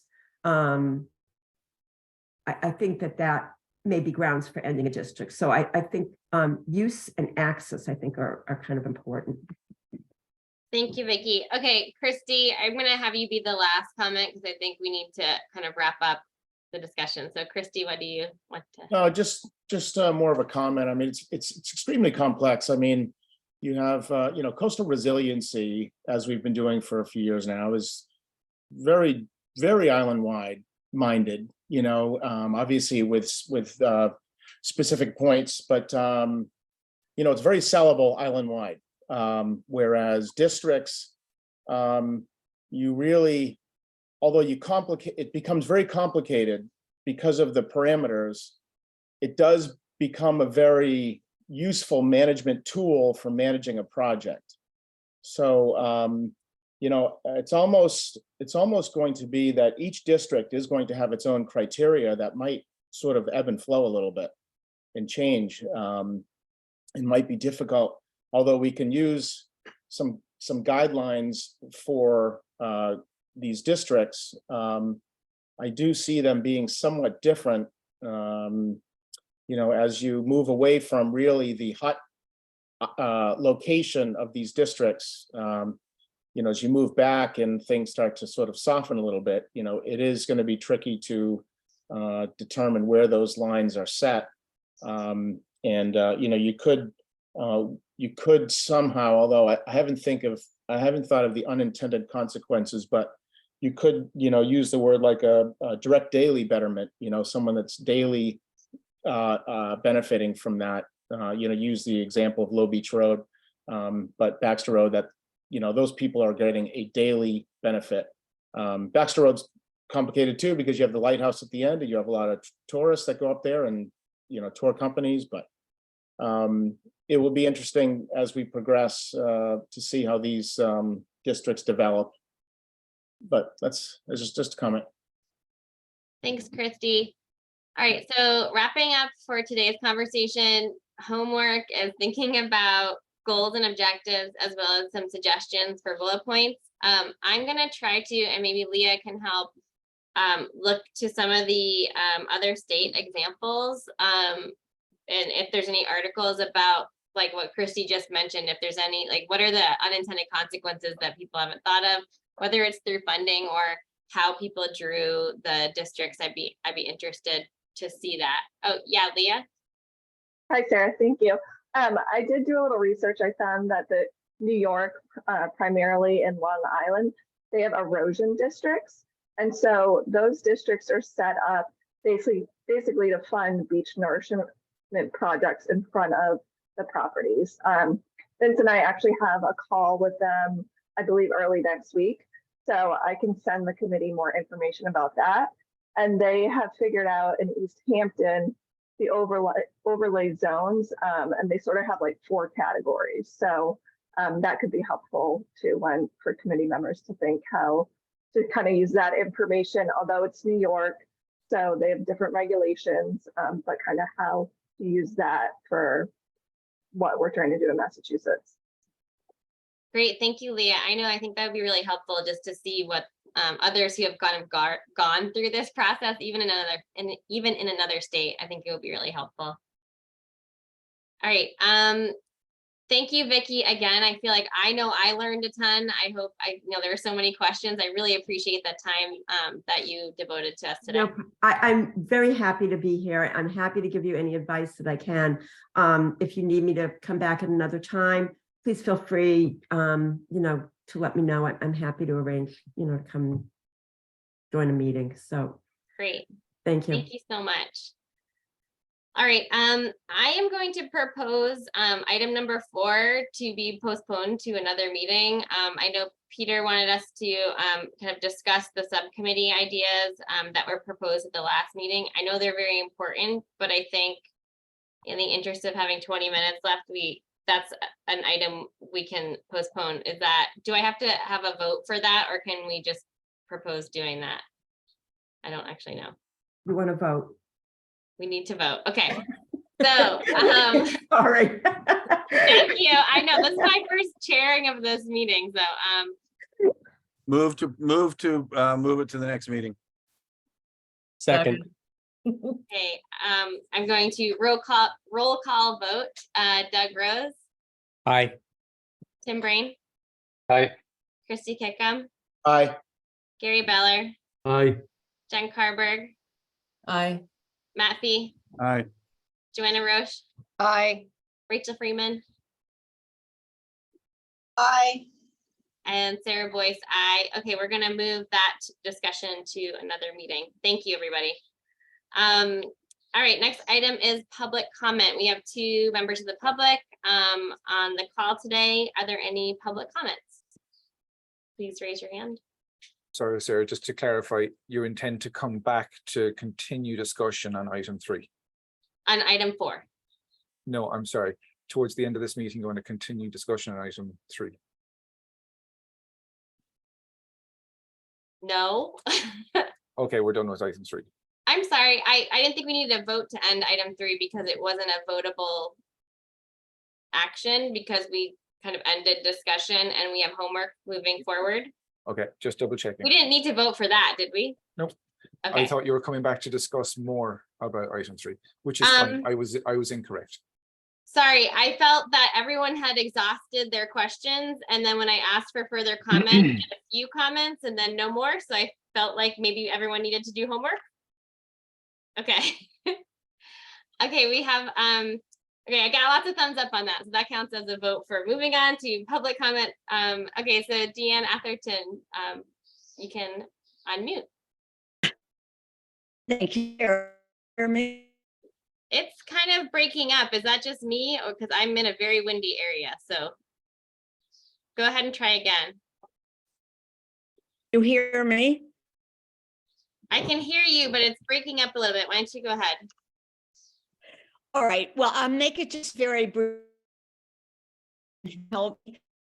But speaking on behalf of the constituency, and we sent her this week to the select board and copy in both the chair and vice chair of CRAC, and asked to send copies of the letter to you. And it has to do with supporting the Conservation Commission in updating the wetland regulations, which I know is priorities in the Coastal Resilience Plan. So our thought is that the more support you can give the Conservation Commission in this initiative, the better. Thank you. Thank you, Deanne. Christy. Thank you, Sarah. Is it okay if I comment in public comment? Yeah, I presume. So I just wanted to make I know a few meetings ago, there was a request to maybe move public comment to the beginning so that the public could sort of comment on an item that we might be discussing the day of, and not having us voted on something and then their point is moot. Just a thought for the committee at some point. Just wanted to sort of remind us that that was something that had come up that I think has some merit. Thank you, Christy. Yeah, I think that was the last meeting that was brought up, if I'm remembering correctly. I think maybe when the chair makes the next agenda, there can be a discussion with Leah and Vince about moving it. I don't think that needs to be voted on. It's just when the agenda is crafted. Correct. Okay. Thank you. Can I say Vince, yeah. very briefly? Okay. Public comment is generally speaking for items that are not on the agenda, so that people can then be afforded a chance to comment on items that are on the agenda at the end of those individual items. And it's the chair's prerogative, the layout of the agenda. So that's Peter, and I guess if it's Sarah setting the meeting, it's her. Thanks, Vince. Yes, okay. So now we're moving on to the approval of minutes from, well, we have June 13th, June 27th, and July 25th. Starting with June 13th, are there any comments or changes or additions to the minutes? Aside from what's here, the addition of the recording and the correct links were changed. I'll move approval. Do I hear a second? Second, Doug. Great. Roll call vote. Doug Rose, Aye. Tim Brain, I wasn't there, so I'll abstain. Christy Kika. Christy, you're muted. I think you have to have your vocal approval. He gave a thumbs up, so does that okay. Gary Beller, Aye. Matt Fee, Aye. Jen Carberg, Aye. Joanna Roche, I, Rachel Freeman, Aye. and Sarah Boyce, aye. So that's the approval of the June 13th minutes. For the June 27th minutes, thank you, Leah. The one thing Leah had mentioned was adding, if we want to add in the final version of the Sconset Bluff letter, because then the June 13th, there was the draft version, if we want to add. Leah, can we do that as a link, or do we have to have the full letter? Is it, do you know? I could put a link in for the select board packet that it was in, but I just want to clarify that the final version is not in the June 27th minutes. It would be in the next one for approval. Oh, the July 25th one? Yeah. Oh, okay, I'm sorry about that. Okay, so are there any changes or additions to the June 27th meeting? If not, can we have a motion to approve the minutes? Motion to approve. Second? Second. Great, thanks. Okay, roll call vote. Doug Rose, Aye. Tim Brain, Abstain. Christy Kickham, Aye. Gary Beller, Aye. Matt Fee, Abstain. Jen Carberg, Aye. Joanna Roche, I, Rachel Freeman, Aye. and Sarah Boyce, aye. Thank you. Okay, so that's the June 27th are approved. And July 25th, this is where we were gonna put, I'm sorry, the final version of the Sconset Bluff letter. Sorry, Sarah, I was wrong. You were right. Okay. It was supposed to be in the June 27th. Okay.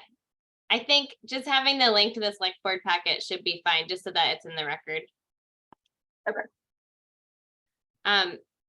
So are there any changes and additions to the June 25th minutes? Thanks to Doug for jumping in right away with this new position. I thought they were well done. I move approval. Great, thanks, Matt. Second. Great. Roll call vote for approval. Doug Rose, Aye. Tim Brain. This is July 25th, right? Yes. Then yes, aye. Christy Kickham, Abstain. Gary Beller, Aye. Jen Carberg, Aye. Matt Fee, Aye. Joanna Roche, abstain. Rachel Freeman, Aye. and Sarah Boyce, aye. Okay, so all the minutes are up to date and approved. Thank you, everybody. All right, and now we have the letters that were written to thank Mary Longacre for her service, as well as Ian Golding, who were both from the beginning of the CRAC committee's inception. Are there any questions, comments, additions, changes? I really appreciate the letter. I think it's really well done, and I think personally, I think it reflects how I feel about thanking Mary for her position as chair. I'd agree. Great. I move to approve both letters. They're both well done. Anybody second? I'll second it. Great, thanks, everybody. And roll call vote for approval, Doug Rose, I, Tim Brain, Aye. Christy Kickham, Aye. Gary Beller, Aye. Jen Carberg, I, Matt Fee, excuse me, Aye. Joanna Roche, Aye. Rachel Freeman, Aye. and Sarah Boyce, aye. So thank you for doing those. All right, under new business, we have any committee reports?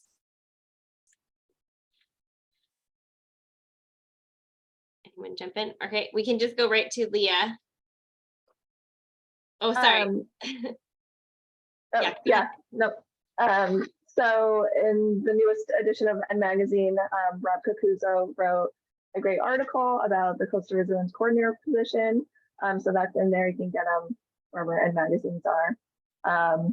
And then on this past Saturday, I spoke at the Civic League's presidential breakfast meeting. And there were probably about 20 presidents from different homeowners associations around the island. So I gave them a presentation about the Coastal Resilience Plan, sea level rise projections and all of that, and had brought up the idea of potentially working with the different homeowners associations as well as CRAC to start working on a high priority, which is project number 1-1, which is let me read it verbatim, the community outreach on property owner resilience best practices. So they were interested in doing that.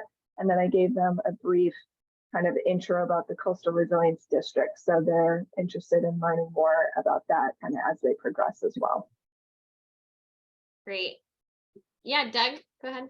I had a question for Leah. Did the N Magazine reach out to you, or did you guys float that with them? Yeah, so Rob had reached out to me. I mean, that's great. And you promoted a lot of the agenda we've been talking about as far as outreach, just educating people about what CRAC is doing and what the Coastal Resilience Plan is all about. So I did want to also volunteer. We didn't have a chance to talk about the subcommittee discussion, but I know there was a lot of debate and discussion last time about how do we do a better job of outreach. I would love to see more of that kind of exposure. And so I was just thinking I could maybe come up with like a bullet pointed list of media outlets that we should be considering, as well as all the social media pages that you mentioned, the Natural Resource Board, those sorts of things, and maybe bring that to a future meeting so we can review it and maybe add to it. Yeah, I think that's a great idea to put on the agenda for next meeting under the Education Outreach Subcommittee discussion. Vince, did you have your hand up? Yes, please. Thank you, Sarah. I have no problem with this. Just bear in mind that the town is developing a media policy, and whatever this committee wants will have to be in line with that media policy too, which is not yet complete. Thanks, Vince.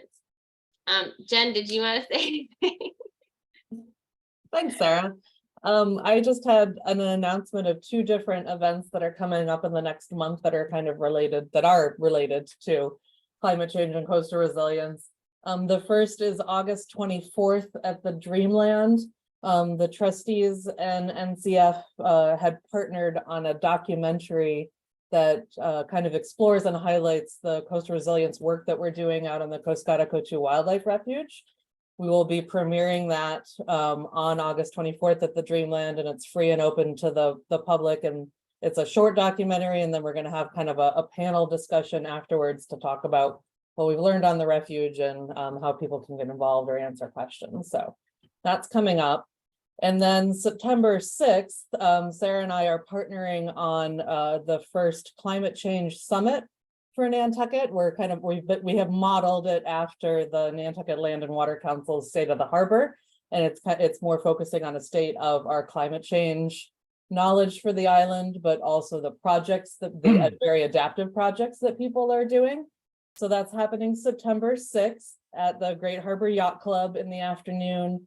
It is also free and open to the public. We're going to have kind of an intro to basic state of climate change on island, and then presentations about projects that people are actually doing on the island to be adaptive. And then there will be kind of a community mingling event afterwards. We want to get people's input on what they're seeing for climate change. There'll be cocktails and raw bar. So it'll be a fun piece as well. So please check that out. We have a website for it that's ackclimatesummit.com.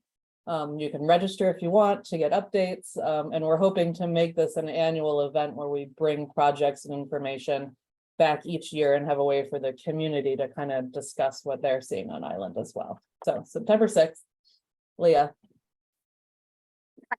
Those sound great. For the Greenland one, what time is that at? And do you have to sign up before? Yeah, I think if I don't remember the exact time, I know it's in the afternoon. It's probably 5 or 6. But if you go to the Nantucket Conservation Foundation website, there is a link to register for that. Thanks. Leah. Thanks, everybody. Any other announcements before we move on? Can I ask a question, Sure. Madam Chair? Since I'm new to this, what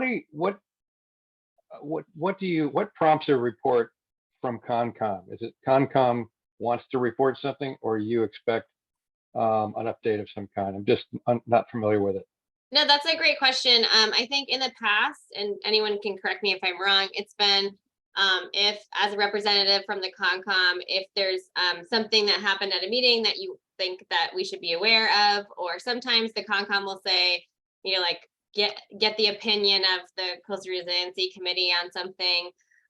Sometimes there has been a, can you check in with the, like we would maybe say, Tim, can you check in with the committee about something? But in general, it's kind of like if anything's been discussed that you feel like there might need to be input or just general knowledge.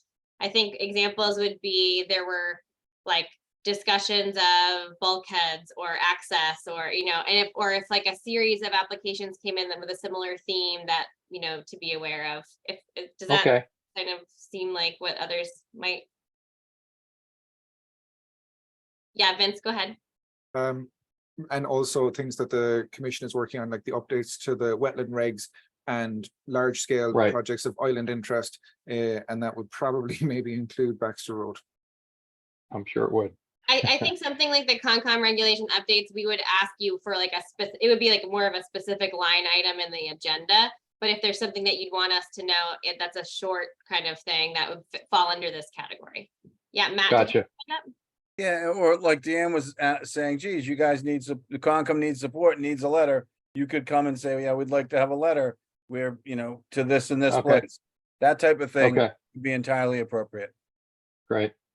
Well, if I may, I just want to say, I know I'm quiet during this. It's partly because I'm learning, but I was really impressed with the presentation and all the questions today. And every time I had a question formulated, somebody came in with a more nuanced version of it. But I'm impressed and really happy to be here. So great, thank you. Welcome, Tim. And also, if there's any other questions that come up even outside of a meeting, you can reach out to Leah or Vince too. I'm sure. Great, thank you. All right, I think you know, for item number 9, discussion of upcoming meeting dates and topics. The next meeting is August 22nd. Have your homework done ahead of time. And I think, you know, we've moved the discussion of subcommittees, and maybe we can think of some more outreach things. I don't think, does anyone want to add any to that, or we're kind of good? We're good. All right. So I think with that, I think we're ready to entertain a motion to adjourn the meeting. If motion to adjourn. Great. Second. Thanks, Jen. All right, roll call vote. Doug Rose. Aye. Tim Brain. Aye. Gary Beller. Aye. Jen Carberg. Aye. Matt Fee. Aye. Christy Kickham. Aye. Joanna Roche. Aye. I see Rachel has already left the meeting. Sarah Boyce, aye. Thank you, everybody, for the meeting today, and stay dry. It got like really loud here at my office just recently. Before everyone runs away, Yeah. Massive congratulations to Sarah. That was an extremely well-run meeting. Good job, Sarah. Thank you. Absolutely. Thank you for Yeah. your support. Mary is a great example. Thanks for all your help. I appreciate it. All right. Have a good week, everybody. You too.